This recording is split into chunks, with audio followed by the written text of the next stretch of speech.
how do we navigate things like cultural trends, current world events, and disagreement in church? Honest Conversations is a deeper dive into some of your important questions that we don't always have time to cover in a Sunday morning service. Ready to dive in? Let's join Andrew and Brooke for today's Honest Conversation.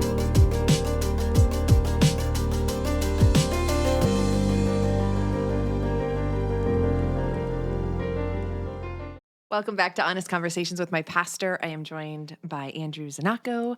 And I'm joined by Brooke Umstadt. Yes, lead pastor, and not me. Diego Ramos.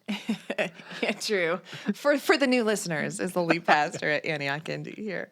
And these are conversations with Andrew that we just like to ask the questions that we don't get to ask on a normal Sunday morning. In fact, they're questions that often aren't even addressed from the pulpit. Mm-hmm. And so today we are talking about the election. Yes, specifically the upcoming election, but in more general terms, voting and responsibilities as a Christian. And you have submitted a lot of questions, so we're going to try and get to all of them. But anything and everything political, is that what you're saying? Right. Okay, I mean, cool. No big deal. Praise the Lord. No big deal. Yeah, we'll try not to ruffle feathers as we go, too. But we're going to start with a topic that has kind of been asked a lot about before we get into specific election questions, and that is Christian nationalism. Okay. I would love to know, first of all, what is it? And then we'll go from there. But it's interesting to me how many people are curious about this and have a lot of questions regarding it. So I'll just let you take it away. But what is Christian nationalism, first of all? What do you think Christian nationalism is? It's a great question. I'm not familiar with it. I would say it is a view that there is favor upon a specific nation, which would be America. Okay. And therefore, we treat, I don't know from there on, like that we treat politics in a way that is, I don't know, biblical or, right. I don't know. What is it? Yeah, no, it's a great question. Are there questions that have come in? Maybe you're going to get into them, maybe you're not. Like what's kind of the vibe of the questions about it? It's like, is it a thing? Yes. Is Christian, like, is it true? Yeah.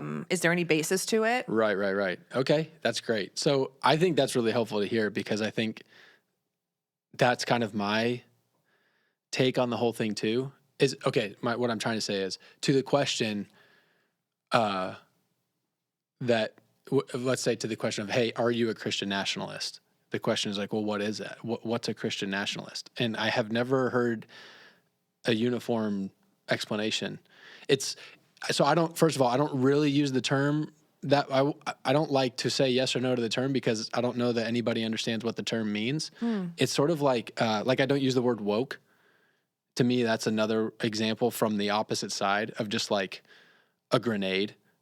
Right. That's like, this is the word I throw out when I want to hurt somebody and make them look bad, feel stupid, or whatever, but it doesn't really mean anything. What it means is I disagree with you and whatever your ideas are, I think they're dumb. That's kind of how I feel like woke gets used, and I think my observation is the same thing about Christian nationalism. Oh, it's used as a negative. Like, yeah, it's, okay. Like that's what I only see, like in headlines or on news or whatever, is like, oh, the rise of Christian nationalism or this Christian nationalism and it's endangered. I mean, I see those articles on websites all the time about how all this stuff. So, but I think it kind of hits on some of what you're saying on like all these Christians who want to control the country and not just control the country with like Christian versions of laws, but they're also usually white and racist and it means like screw every other country. America's all that matters. That's like the vibe that I get from the conversation. Okay. So all that to say, I think it's a really annoying term that's being used because what it is, so what the question is, what is Christian nationalism? Right. So I think that's my answer from observation in the current time. what's most frustrating about it is that right now, the current conversation in politics and in our culture is treating nationalism as if it's some new word that we're discovering, which it's like, no, this is a word that's been around for quite some time and actually already means something. So, but instead of using it for what its real definition is, let's make it something else. So nationalism really is just the idea, basically, that nations should exist, that they're a good thing, and they should be allowed to like be their own nation. And that the idea of somebody being a nationalist means basically like, I'm a part of this country and therefore I'm committed to it. That's what nationalism is. It's patriotic. It's committed to the nation that you live in. And then it's the idea that other nations should be allowed to exist as well. So in that sense, I would say like, oh, I'm definitely a nationalist, but not like primarily. What I first am in this life is a Christian. I am a Christian. That's what I believe. That defines everything about me. That shapes everything. So I don't mean that I would say I'm a nationalist in the sense of that's like my identity. My identity is that I'm a Christian. If you want to talk about one narrow element of life, which would be sort of broadest political philosophy, it's like, okay, yeah, I would be nationalist as opposed to like a globalist or an imperialist or an anarchist or something like that. You know, so the first question is, what is Christian nationalism? And then you get into it's like, well, what is it? And also as opposed to what? You know, what else, what are my other options here? So that's what nationalist is. When you tag Christian onto it, do you mean it's just a person who happens to be a Christian and is a nationalist, or does it have its own definition, meaning I am a Right. nationalist who believes that Christian values and ideals need to be politically involved in the process of governing a nation. Does that make sense? Yeah, totally. So yeah, I think there's different ways you could view it, and different people would have different views on that. I mean, maybe that's a question we're kind of talking about already, or will get into, which is like, how much should my Christian faith impact my own politics, let alone how much should maybe the Christian faith impact the politique of the United States in general, you know? So I think the way I would answer that is like, I'm a Christian, and that informs everything about the way I think. I'm trying to let that inform everything about the way I think about everything. So if we want to get into politics, I would say that I choose the philosophy of nationalism over those other things I mentioned, because I think that is more in line with my Christian faith and doctrine and beliefs. That informs why I would say I'm a nationalist more than a globalist or an imperialist or an anarchist or something like that.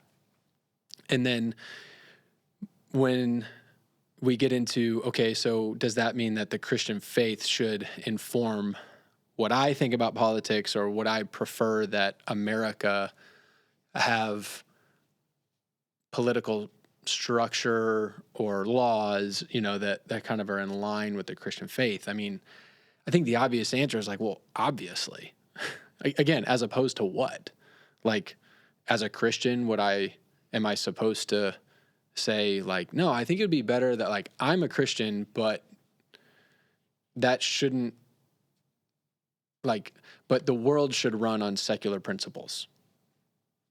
To me, that's nonsense. That doesn't make any sense to me. How, you get what I'm saying?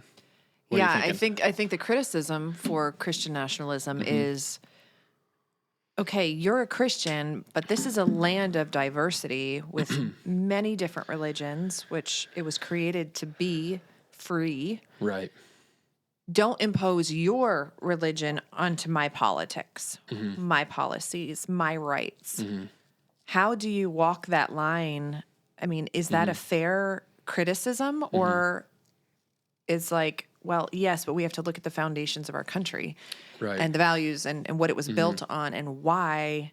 How do you walk that line? Yeah, totally. I mean, that's a fair question. And honestly, before I would even get to what's the founding of America, I'm like, let's stay broader than that and just talk about ideas. I understand the sentiment, and I think that like something like religious freedom has only ever shown to exist in actual Christian environments. So there's all of that. So I'm not saying that everybody by law has to be a Christian.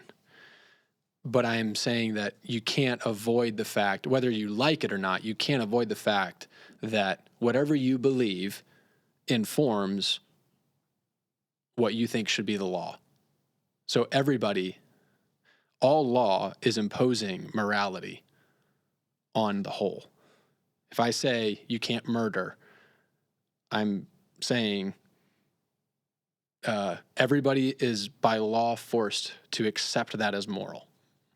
You get what I'm saying? Right. So if somebody says, well, I don't believe that's wrong. It's like, well, you're not like you can believe that, but that doesn't mean you get to murder people just because you think that's true, because this is our law. So I think it's a falsehood to conceive that not just what Christians believe, what anybody believes doesn't inform what they think the political structure of a culture ought to be. I mean, there's a Catholic historian named Christopher Dawson. He said, culture is downstream from cult, which means the societal environment is downstream from the beliefs of the society. And every society is made up of people, and people have beliefs. So you may not like it, you may not like how it sounds, but you can't avoid that it is what it is. A society will be structured around what it believes. Okay, so then my next question would be, is it, in your view, essential that Christians are vocal in the political sphere, that they let their voices be heard? Mm-hmm. We have seen dramatic shifts in culture in America Right. in the last few decades. What is our responsibility as Christians when it comes to politics? Mm-hmm. It's a great question. So I think that the broadest blanket statement I can say about that is that our responsibility is to love God with all our heart, soul, mind, and strength, and love our neighbor as ourselves. I think that can manifest itself in a lot of different ways in different individuals. It kind of reminds me of the conversation we were having last year during the Pride Month series. We were saying about like boycotts at stores for whatever reason or something like that. And it was like, I remember we were discussing the question like something was going on with Target at that point. I don't even remember what it was about, but it was like, should Christians not shop at Target? It's kind of like, well, that's like a huge broad brush that's a broad stroke to brush that. Like, no Christian should not shop at Target. It's like, well, okay, we all have different levels of none of us care about everything, and we all care different levels about different things, because we're all limited people and we only have brains as big as we have and hearts as big as we have and capacity. And so if you have a conviction about, we were talking about Target, if we have a conviction about, I don't want to spend my money there because I feel like it's supporting something I don't want to support, and it's like, great, don't spend your money there. But if I do go spend my money at Target, I don't think it's fair then for you to project onto me that I'm compromising my conscience because I just don't see it that way, or it's not the fight I can pick right now. And we pick different fights. So similarly, I think how Christians express their voice politically will vary person to person, and I think that's okay. It's not like every Christian should run for office or should post on Facebook or, all of these sorts of different things. So I think that we have a responsibility to love God and love our neighbor. So however we get active politically, whether that's simply a vote or whether that's running for office, however you express that responsibility, you are biblically mandated to do it in such a way that you're loving God with all your heart, soul, mind, and strength, and your aim is to love your neighbor as yourself. What do you say to the people who look at the changes in culture and are fearful or maybe even angry? And what's the heart posture that we take when we see things changing in ways that we maybe don't agree with or frankly cannot believe is happening? And then we'll talk about more, just touch on the foundations of the country. But to see something change so drastically, so quickly, relatively, what do you say to people who find themselves going, "Oh, this feels scary. Like I this feels out of control," and I don't even, frankly, know the beginning of how to, me as an individual, handle it or respond to it. I mean, I think that's where you start is, okay, I can't change the world today, but I'm responsible for me. So how do I love God with all my heart, soul, mind, and strength today and love my neighbor as myself? How do me and my wife do that? How do me and my kids do that? Okay, I'm responsible for a church. It's like we've got to start from the center. I think it's easy to get overwhelmed if we start on the outer fringes of like, well, how do we stop the world from burning? It's like, well, I don't know how you answer that question, but what are you going to do today? Yeah. Politically, I mean, do you think that I think so many people don't even touch it. It feels corrupted. It feels, I don't know much about politics. Right. It's out of my realm. Do you think that there is a need to lean into politics more than the church has done in the past?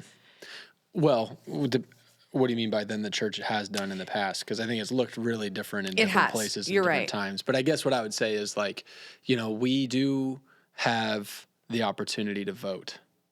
So that is the way citizens can interact in this country with policy.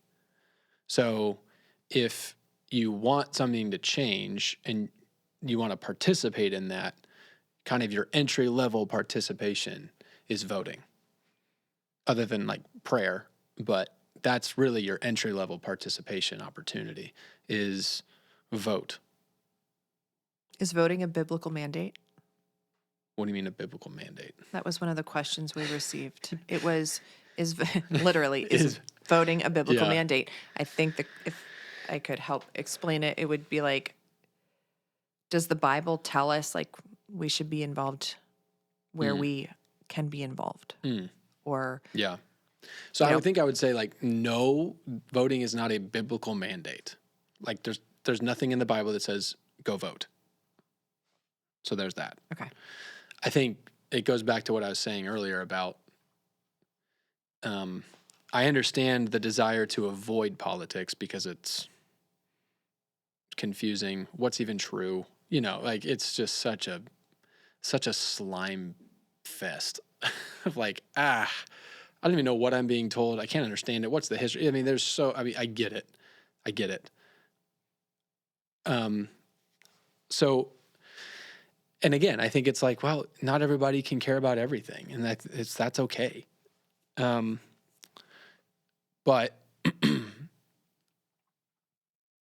I think that politics, or let's just say voting, like casting your vote is a way of putting your weight as a citizen behind what you think is best for you and your neighbors. So, and we live in a country where like the idea is that the government is like of the people, for the people, by the people, that we should be the ones deciding what the shape of the society we're living in is. So that puts the citizen in that sense above the politician. The idea is that the politicians are doing what the people want, you know? So it's like, okay, that's cool that we have that opportunity. And I think that it is great to treat it as that type of opportunity. That's like, oh, okay, I'm going to do this as an act of trying to love God, which is I'm trying to honor God with using my effort to influence the world around me according to his design. That's worship, and that's love, and that's serving God. And I'm going to do this to love my neighbor because I believe that God's design is what is best for me and what is best for my neighbor. So that's why I'm doing this. Does that make sense? Mm-hmm. So, you know, no, I don't think voting is a biblical mandate. And also for the people who are saying like, well, that's how you love God and love your neighbor as yourself. And that's a biblical mandate. It's like, okay, true, fair enough. But like, we don't know. I mean, some people, do you get what I'm saying? Yeah. Like, yeah. So I think that, I mean, we're supposed to be responsible. We're supposed to do what we can and all that sort of stuff. But I'm not ready to make that jump from there all the way to like, if you don't vote, you're sinning. Or if you don't vote, you're just lazy. You might be lazy if you're not voting, but just because you didn't vote doesn't mean you're lazy. Yeah. You know, like not voting is a fine way to see your vote. That's like, this is my protest. This whole system's terrible. I don't like any of you. It's like, okay, great, fair enough, you know? Yeah. And sometimes people are just too, like, they just can't. I'm like, I didn't have time to research it because I had all this, I'm like, great, whatever. Yeah. So that's why I say no. And it is a opportunity that I think is worth taking seriously. Okay. You touched on the foundations of the country. Is there anything else about the founding of our nation that you think is important for people to keep in mind as we continue into talks about eliminating this and changing that? And what simply kind of is the foundations, and what has it brought forth in our nation that we need to, in your opinion, keep in mind as we kind of navigate some trails of change that are unprecedented? Interesting. Like spiritually or Yeah, I think that anything there's else? so much connection between the founders' faith and, the documents Right. from our beginning. And so is it okay to shift away from that, to take God out of things, to change our money, whatever it is? Is it okay? Right.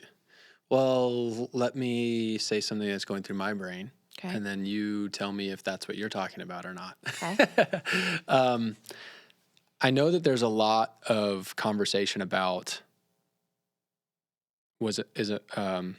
speaking of Christian nationalism, the kind of the other term near that is Christian nation. Are we a Christian nation? Were we a Christian nation? Were we once but no longer? All of that kind of stuff, which is like, well, okay, what do you mean by that? But there's lots of conversation about, was America founded as a Christian nation on Christian principles, founded by Christians, for Christians, all of that kind of stuff. What did the founders believe? How many of them were Christians? And all of that different stuff. And I have some thoughts on that, but they're not deeply informed. I'm not a expert historian on the faith of the founders and what was Orthodox Christian and what wasn't and all that sort of thing. I mean, I've read different things about different things.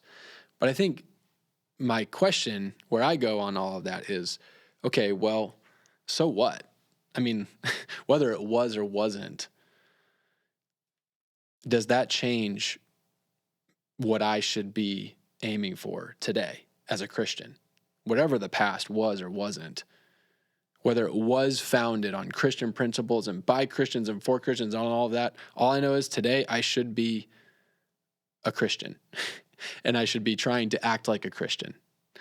Let's say it wasn't founded by Christians on Christian principles and all that. It doesn't change the fact that I'm a Christian and I believe what I believe. Does that make sense?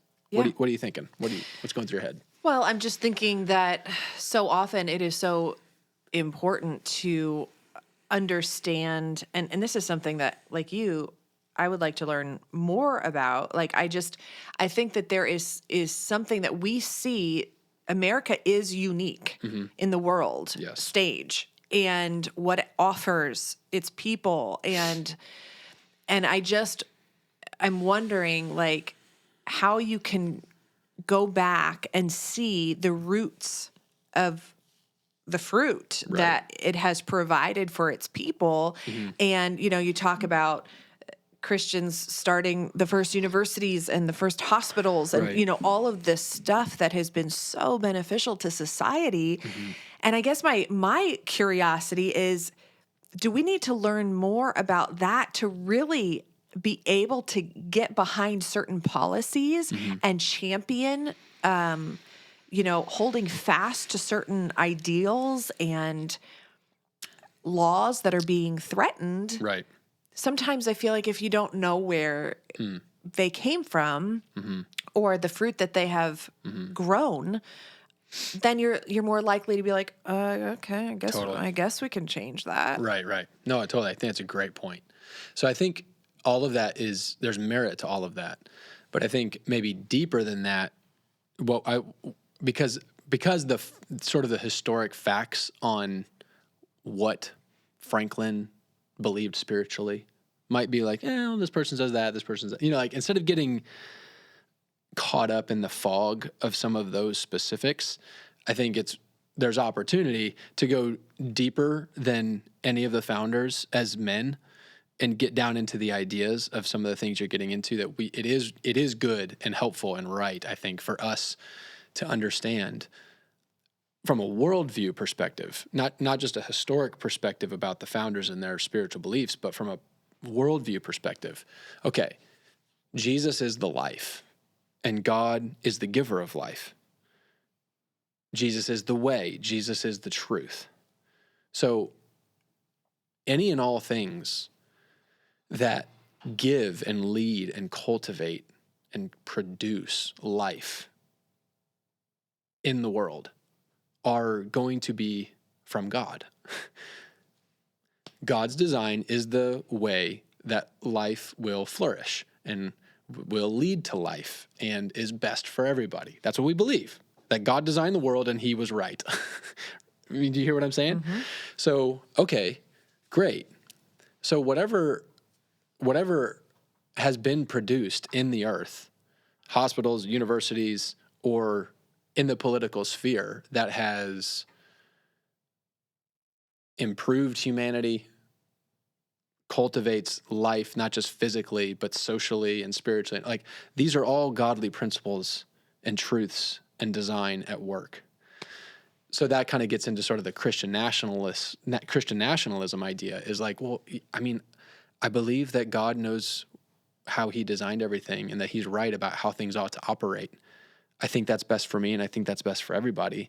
And so I don't want to control everyone. I want to love people. And so I think that we should do things God's way, because I think that's the way that leads to life. I don't think that there's lots of options that are all equally good and lead to sort of the same general thing, and we're just fighting about who gets to be the one that picks the road that really ends up to the same destination. I reject that idea. I think there's one way to life, and I think it's God's way, that he knows what he's doing. And because I love people, I want them to have life. And God's way is the way to life. So let's just do godly things, and let's orient around godly ways of thinking. So I think that's on the spiritual side. Before I get into maybe something else, give me some feedback here. No, that's great. Keep Is going. Is that hit on what you were getting at? Absolutely. Okay. So I think it frees me from the fog of history or opinions or whatever.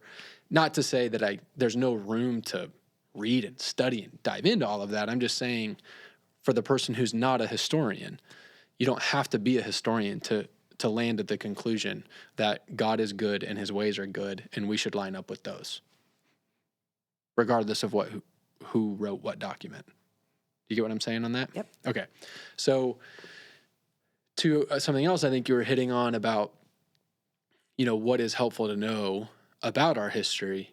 What I think is more relevant to understand historically than who were the founders and what did they believe, I think it's more relevant to understand what is the system they made. Whether they were Christians or not, what was the thing they made? How does where we live work? And how's it supposed to work? We live on a land in a country that has a government that's built on a document that lines out how things are supposed to work. That is orienting. That helps me orient around how should I see politics? How should I see the government? How is my nation supposed to see me as an individual and as a citizen? Because that impacts then how I interact.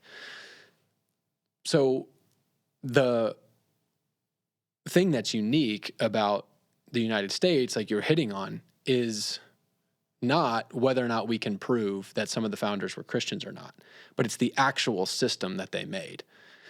That the starting point is not that the government is at the center of the nation. The people are at the center. The citizen is the center. The citizen is the most important element of the country, not the government, let alone the president or this judge or this politician. So government is supposed to be of the people, for the people, by the people, and those people have inalienable rights that are not given to them by a government. They're given to them by God, and the government is supposed to protect and provide an environment for them to pursue those rights. So the government is subservient to the inalienable rights that God has given to the people. And the government is supposed to be subservient to the people as they express and pursue those rights that God has given them. So when we, as citizens, look at our government, we should not look at them as those who are above us in terms of they're our bosses. We're supposed to be the bosses. They are supposed to be working for us. So in that sense, that's different than a monarchy, or that's different from a theocracy, or that's different from any other system that the world's ever seen. And that then sets the tone, I believe, for how we should start understanding our interaction with the politics of our nation and where our place as individuals, citizens, and Christians works in that. That's good. And I think it gives a really good context for the question, is it a biblical mandate to vote? Well, we're not really talking biblical mandate, almost like national opportunity. Yeah, right. Where if we are the bosses and our elected representatives are saying, okay, what do we do? And there's no votes, then they do end up with the power, like more or less, or the people who are voting end up with the power. Exactly. So this is maybe the answer to the question of like, view yourself, your role as a citizen for what it is, and use it. Right. Exactly. 100%. Also, I think it begins to set the tone for how we talk about politics and policies, but also politicians. That I think it opens the door appropriately for honest critique and evaluation rather than servile affirmation or abdication or celebration or any of that stuff. It's like, hold on. You have a responsibility to protect God-given rights to me and my family and my neighbors. You're responsible to God for that, and you're responsible to us for that. Are you doing that or not? And we're going to talk about that honestly. That doesn't mean I hate you but that's why political conversation is allowed to be appropriately direct or heated or critical, and ought to be, because it does matter about the environment we're creating for us and our neighbor to live in. I think that gives us a good foundation. Okay. Next episode, we're going to get into more specifics. Voting. Is it okay to be a one-issue voter? How do I prioritize issues? More questions that you have sent in. So join us next time taking for it easy on episode 2. Oh, we haven't started. Episode 2 of Elections. That's all for today's Honest Conversation.